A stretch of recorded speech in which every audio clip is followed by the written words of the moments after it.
Hi. I hope you missed me. So I'm back with another banger, okay? I'm here with another banger. So my name is Iru the Bot, and if you're new here, welcome. Subscribe, like the video, share the video, comment on the video, do everything to this video, sleep with this video. So today I'm actually gonna talk about mistakes that people make in their 20s regarding financial habits, okay? So I actually wrote a list down for this. Yes, I wrote a list down for this. The first one, lifestyle inflation. This is some form of like validation people get. Wait, is it really validation? No, wait, I'm gonna look for the right term to describe that. But basically, you get the urge to keep upgrading your life, okay? So even when you're at a certain income level and your income increases, you upgrade your whole life to match that income increment, okay? And that's not how it should be, okay? So basically it's like today you're in a, what do you call it? Why is this happening to my head? Why is this happening to me? Okay, composure.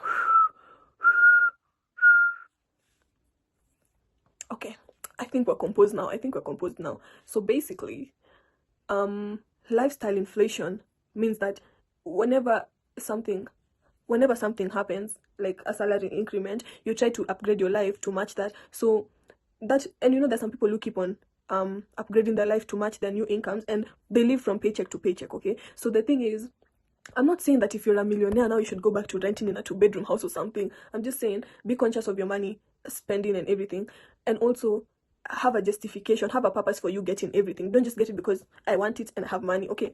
That shouldn't be your reason for getting something, okay? What else do I have to say about that? I don't think I have anything else to say about that. So I guess we can go to the next topic. The next point. On to the next point. Not investing early. My friend, I'm telling you, years go by so quickly. The next time you're looking, I know it's not guaranteed that you're going to be on this planet forever, but in the event that you do make it to your 50s, you're going to wish that you invested 30 years before that. You're going to wish that you had the consistency and the discipline it takes for you to grow your income from point A to point B so that you can enjoy your wealth in your 50s, okay? Or 60s if you want. So that's another thing. And investing doesn't come with like a sticker price or something. You need to start forming these habits consistently, okay? If it's 100 bob you want to save 100 shillings, in my country we call that bob. If it's 100 shillings you want to invest somewhere, you want to save it and keep it aside, that's your money. Because saving is basically paying yourself. Before you do anything else, you need to pay yourself first, then the remainder you pay your other self. That's not so important. Like you could buy shoes or whatever, but you need to pay yourself first. And there's some rules, like okay, I'm gonna talk about this later in another video, but there's some spending habits rules, okay? So yeah, basically that's what I wanted to talk about. The next thing is bad debt. Why are you in your 20s and you already got debt? Okay, I understand people who get debts from going to college or something. You know, that's understandable, but I'm just saying, don't try to get debt so early in your life, because debt is actually a liability. You need to pay these things back, and you could end up drowning in debt. You could end up so basically, you see stuff like getting cars on loans, and this is also related to the lifestyle inflation one, okay? You're in your 20s, you just got a job a year ago, you're saving to buy a Range Rover. Does that make any plausible sense? It doesn't, okay? Unless, I don't know, you're not earning any income from the Range Rover, right? It's just something you used to, you know, show people, yeah, I'm doing well in life, okay? So that's another thing. Avoid bad debt as much as possible. If it's a debt, I don't know how to put it, but just avoid debt as much. Like, if just go for it as the last resort, okay? But other than that, you can find ways of surviving other than acquiring debt, okay? Number 4, no emergency fund.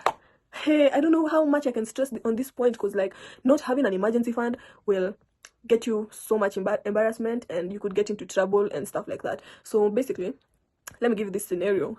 You go out with someone, you go to Tinder, you meet some guy, you're like, hey, this guy, his pics are so good and everything. So now you want to text him. So you text him and everything. This guy says, how are you? I want to talk to you. Can I take you out, darling? Can I take you out, sweetie? You know, stuff like that. And you're there, you're like, hey, I like this guy. He looks like he has money, because that's what they do. On those apps, they look like they have money, but they don't really. Okay, I also don't have money, but like I don't go around, you know, asking people to showing off that I have money and I don't, okay? So they say, when can I pick you up? It's like a Ponzi scheme, okay? They say, when can I pick you up? They come for you. You get on the Uber, you go to a posh restaurant, then and he paid for that Uber, so you already like trusting him, you know, she's gonna pay for this meal, everything, yeah. So then at the time you finish, he eats his food quickly, and when you're about to leave, no, not even the part where you're leaving, he eats his food quickly, and he says, oh, I have to get this call, I have to get this call. He goes and picks that call. He doesn't come back. So now you're over there and you're being told, no, you know, you're not finding him. So you're calling everyone, and you know that you don't even have an emergency fund, okay? So how are you gonna pay for that meal? The restaurant doesn't care about this man. They just want to know how you're going to pay back that money, and you can't leave that restaurant unless you give them the payment for that meal, okay? So that's another thing. Have an emergency fund. Even when you're going out, make sure, even if it's in cash, you could have like 1,000 shillings in your bag, just in case your phone goes off and you're not able to pay for something. You know, it comes in handy. But just always have a plan B, okay? Don't go depending on people, like, oh, you know, if this doesn't work, you're stuck over there, you're being told to peel potatoes in a restaurant for a week because you got a meal that's like 10,000 and you've so please, okay, that's number 4. Then number 5 is chasing get rich quick schemes, okay? I can't stress this enough because, you know, I once got scammed and we're not going back there.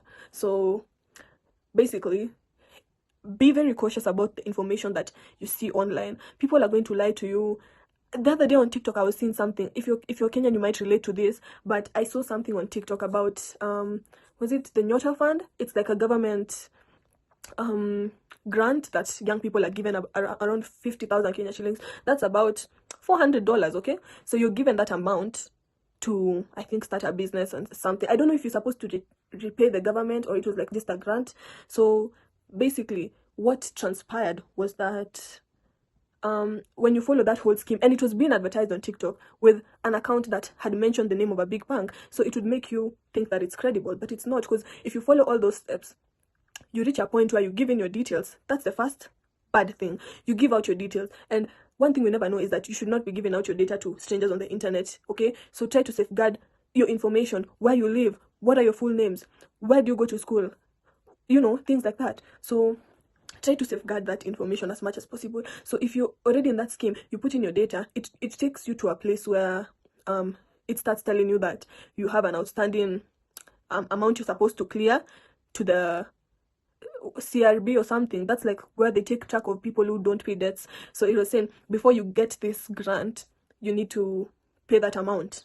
And surprisingly, I'm sure, and if you look at that comment section, you just see that there were a bunch of people who spammed that comment section to just say how legit it is and stuff like that, okay? But it really isn't, okay? So be very cautious of the information that you're consuming online.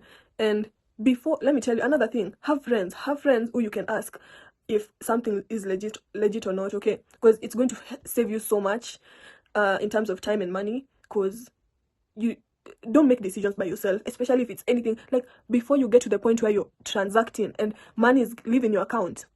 Think twice, don't think thrice, and go ask your family and everyone, your friends, consult, ask ChatGPT. Let me tell you something, ChatGPT can really help you get out of a scam, but ask your friends, ask your relatives, ask the people near you, and ask ChatGPT. Those are the things that are gonna save you so much. So today's break, I don't know if you guys want a piano right now. Let's dance a bit. Today we're also dancing. I dance with you guys. It's gonna be so short. Just vibe with me, and subscribe.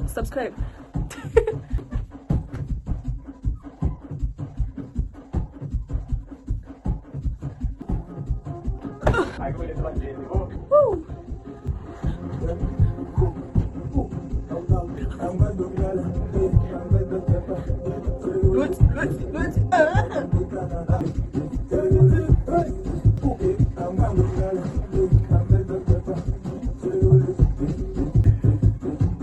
Bye guys, and subscribe to my channel, please.